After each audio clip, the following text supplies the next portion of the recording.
Every time you do something that's good in your life, that's moving you forward towards where you want to go, you're going to feel better about yourself. Okay, it's going to boost your self-esteem. So I'd say that's one of the most important things. And I really believe, guys, it's the little things that matter. Don't think you got to achieve big things for you to change your self-esteem. It's all the little things.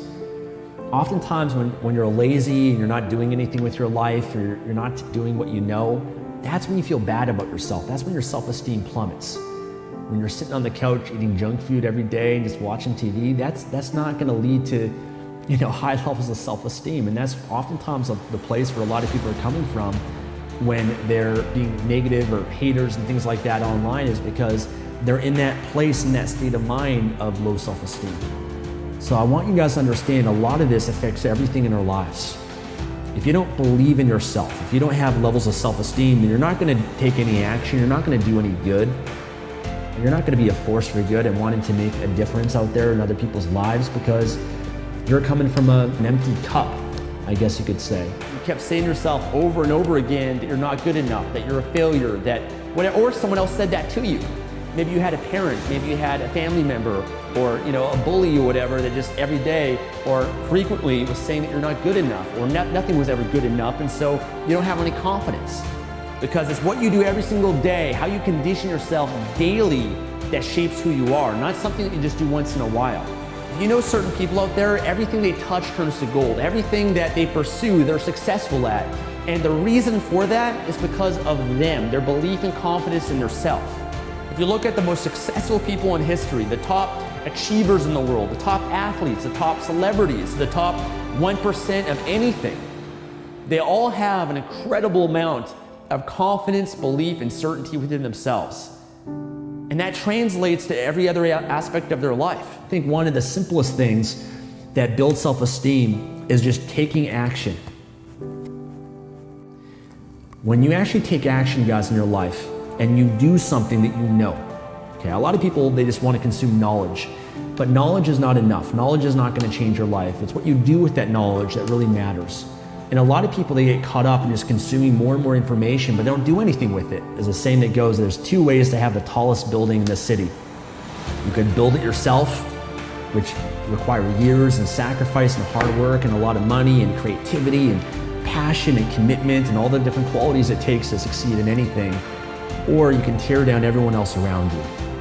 And tearing down everyone else is a lot faster oftentimes, and you can tear down everyone else and you're the tallest building. It's just not a long-term sustainable strategy. And so oftentimes a lot of people that have low self-esteem, it's like this negative cycle where they're just bringing other people down and they're creating more of a problem. Right now in this moment, you could stand the way you'd stand if you're totally confident. You can change your physiology, you can put a look in your eyes, you can breathe fully. You can model and adopt the physiology of other people that are successful and confident. Because that moment that you change your physiology, you're going to feel more confident. There's a really great book that I was reading called Rewired. And it's a book all about addictions and how to overcome them. And in the book, the therapist or the psychologist was sharing that a lot of the patients that she deals with that deal with addictions in their life, whether that's drugs or alcohol or pornography or junk food or sugar or technology or gossiping or shopping or gambling or whatever it might be, oftentimes results from low levels of self-esteem. That was the one common denominator from that. And often that stems from being inauthentic and being dishonest in their lives. Because oftentimes people that are addicts in their lives, and we all have different things we're addicted to or not proud of, when you're being inauthentic and you're putting on a front or a face or persona and you're making everything seem that your life is great, but behind the scenes it isn't, and you're dealing with problems in your life and you have this shame to actually share and be vulnerable with the world or other people, then that's being unauthentic and you're living a lie. And there's a great quote from this book I want to share with you guys.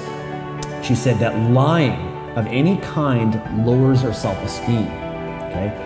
Lying of any kind lowers our self-esteem.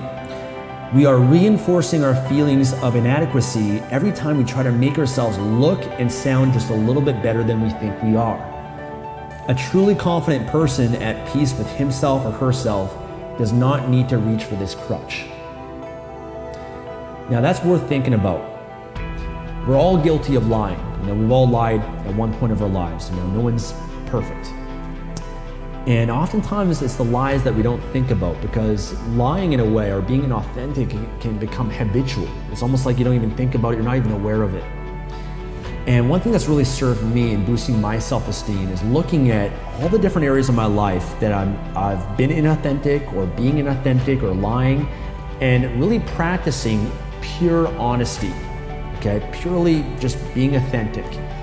I'm not perfect, nobody is, but having this awareness, guys, and just practicing honesty and authenticity, I think, is one of the most important things that we can do to make sure that we're boosting and cultivating that level of self-esteem. Asking for help, swallowing your pride, apologizing, telling the truth, sharing your problems or challenges, being vulnerable. When you can do that, guys, again, it doesn't matter what happens on the outside, internally, you're gonna feel so much better about yourself. Now, I have certain affirmations where every single day I say to myself, I, Stefan, see, know, hear, and feel that I am confident, that I am determined, that I am unstoppable. And when you say that to yourself every day with intensity, with emotion, like you really mean it, then you take that on as a belief system. You carry that power, that energy within yourself, and you believe it. Whatever you say to yourself enough times, again and again, with repetition and emotional intensity, you will believe. Whenever you catch yourself operating from fear, you gotta be able to cut that off and say, no, I will make this happen. I will be successful. I'll find the way. If I can't find the way, I make the way. You gotta have that belief in yourself, and that's something that you just gotta decide to have. You gotta cut off that weak, limiting factor, that fear, because that's not really you. That's not who you are. That's just a part of yourself that wants to survive and be safe and protect yourself. You're capable of so much more, and you have incredible potential. You just gotta believe in that potential and act on it.